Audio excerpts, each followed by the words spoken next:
یہ کہنا ہے کہ غزوہ احد کے حوالے سے کچھ غلط فہمیاں ہیں۔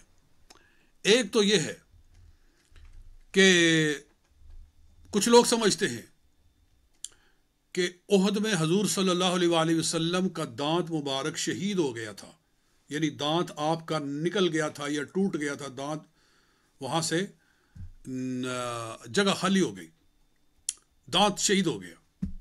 بلکہ کچھ جاہلوں نے دانت بھی بنا کے پیش کیے ہوئے ہیں کہ وہ زیارت کرواتے ہیں کہ دیکھو جی یہ حضور صلی اللہ علیہ وسلم کا دانت ہے۔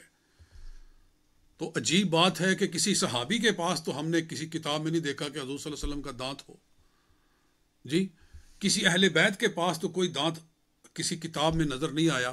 پوری ہسٹری، پوری تاریخ اسلام ہم نے کھنگال ماری ہے، تو صحابہ کو نہ ملا، اہل بیت کو نہ ملا حضور صلی اللہ علیہ وسلم کا دانت، اور 14 صدیوں کے بعد کوئی آدمی اٹھا کر لے آئے، تو پھر اس کو ہم جھوٹ کے سوا اور کیا کہہ سکتے ہیں؟ تو یہ بالکل ہی غلط بات ہے۔ اور پھر کیا ہوا کہ اس کے اوپر کچھ لوگوں نے جھوٹی حکایتوں کے تومار کھڑے کیے اور جھوٹ کے اوپر جھوٹ کی بنیاد ڈالی، اور کہنے لگے کہ جناب حضرت اویس کرنی رضی اللہ تعالیٰ عنہ کو کرن کے اندر پتہ چلا کہ جنگ میں حضور علیہ السلام کا دانت شہید ہوا ہے، تو انہوں نے کیا کیا جناب، پتھر اٹھایا اور اپنے دانتوں کو انہوں نے توڑنا شروع کر دیا کہ پتہ نہیں یہ والا ٹوٹا ہے، پھر کہنے لگے نہیں شاید ساتھ والا ٹوٹا ہو، پھر وہ توڑا، پھر دائیں بائیں پورے سارے کے سارے دانت ہی انہوں نے نکال دیے پتھر مار مار کے کہ پتہ نہیں ہم میرے محبوب کا کون سا دانت نکلا ہے۔ یہ بھی ایک سٹوری بنی ہوئی ہے۔ تو یہ ٹوٹلی جھوٹ ہے، بالکل مکمل طور پر اس کی کوئی اصل نہیں ہے، اس کا کوئی پروف نہیں ہے۔ میں دعوے سے کہتا ہوں، میں اس پر میں چیلنج کرتا ہوں کہ کوئی بندہ اس پر ایک صحیح روایت پیش کر دے تو جتنا انعام مانگے ہم اس کو دینے کے لیے تیار ہیں۔ یہ ایسا جھوٹ ہے جس کی کوئی بنیاد نہیں ہے۔ اور پھر آپ دیکھیں کہ گمراہی پہ گمراہی کیسے آگے نکلتی ہے۔ پہلے تو دانت کا نکلنا ہی غلط ہے، پھر ویسے کرنی کا دانت کو توڑنا بالکل غلط ہے۔ اب اس کے اوپر ایک اور عمارت کھڑی کی گئی اور یہ کہا گیا کہ دیکھو اگر ویسے کرنی رضی اللہ تعالی عنہ حب رسول کے اندر اپنے دانت توڑ سکتے ہیں تو ہم نواسہ رسول کے غم میں کیا اپنے آپ کو زخمی نہیں کر سکتے؟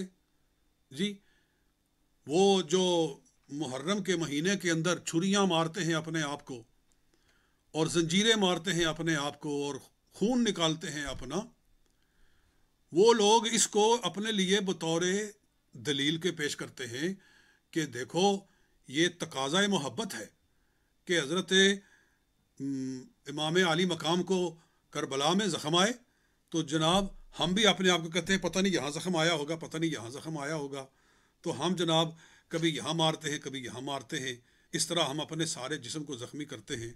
میرے والد گرامی محقق اسلام حضرت علامہ محمد علی رحمۃ اللہ تعالی علیہ بڑا خوبصورت جواب دیا کرتے تھے کہ پتہ نہیں یہاں زخم آیا کہ پتہ نہیں یہاں زخم آیا حضرت امام علی مقام کو سارے جسم کے اندر، وہ تو کچی باتیں ہیں نا، لیکن یہاں زخم آیا ہے، گردن کٹی ہے، یہ پکی بات ہے۔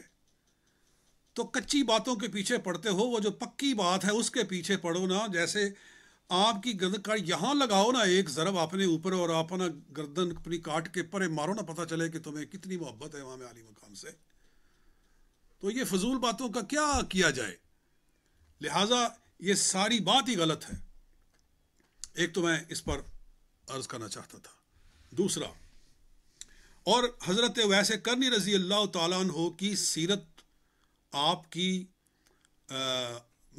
کے حالات کتابوں میں موجود ہیں، وہ تابعین میں سے ہیں، بلکہ ان کو سید التابعین کہا جاتا ہے۔ حضرت اویس بن عامر کرنی یمنی رضی اللہ تعالیٰ عنہ ان کے حالات کتابوں میں لکھے ہوئے ہیں جی. تو لائیے کوئی کتاب دکھائیے کس کتاب میں لکھا ہوا ہے کہ ان کے دانت شہید ہوئے تھے اور یا انہوں نے اپنے دانت اپنے پتھر مار مار کے اپنے دانت توڑ دیے تھے حب رسول کے اندر. اس کا کوئی ایک حوالہ پیش کرے. اگر کسی کے اندر کوئی اخلاق کی جرت ہے تو لائے پیش کرے، وگرنہ محض جھوٹ کے اوپر چلتے جانے کا کیا فائدہ ہے.